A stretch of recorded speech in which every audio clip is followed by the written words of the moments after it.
সন্দেশখালীতে ইডির তদন্তকারীদের ওপর হামলা এবং ঘটনায় নতুন করে দুজনকে হেফাজতে পেতে আদালতের দ্বারস্থ সিবিআই। বসিরহাট মহকুমা আদালতে লিখিত আবেদন সিবিআইয়ের।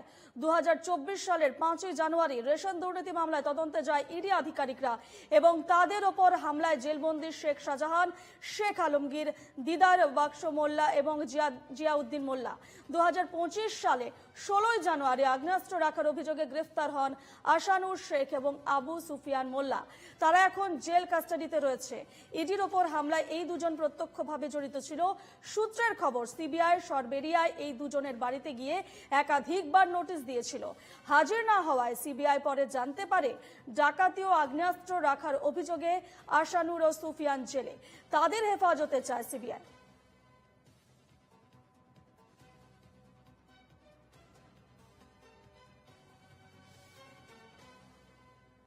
ওদের বক্তব্য ওই দিন হচ্ছে ওরা ওই গন্ডগোলে ছিল, ওদেরকে ডেকেছিল, ওরা কোঅপারেট করেনি, সেই জন্য আজকে অন্য একটা কেসে ছিল নেজার সন্দেশখালী একটা কেসে ছিল, আর্মস কেসে, সেই কেসে থেকে ওরা সোনার অ্যারেস্টে প্রেয়ার দিয়েছিল, প্রোডাকশন ওয়ারেন্টে প্রেয়ার দিয়েছিল। ওর প্রোডাকশন ওয়ারেন্ট প্রেয়ার দেওয়ার জন্য দেওয়ার পরে কালকে হচ্ছে আপনার সোনার অ্যারেস্টে প্রেয়ার দিয়েছিল, সেটা অ্যালাউ করেছিল লানেট কোর্ট।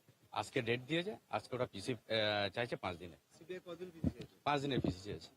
এরা ওই 5 তারিখে যে ঘটনা ঘটেছিল সন্দেশখালী হচ্ছে সিআরপিএফ ইডির উপর হামলার, সেই হামলার উপরে যে মামলা হয়েছিল সেই মামলাতে আজকে চেয়েছে।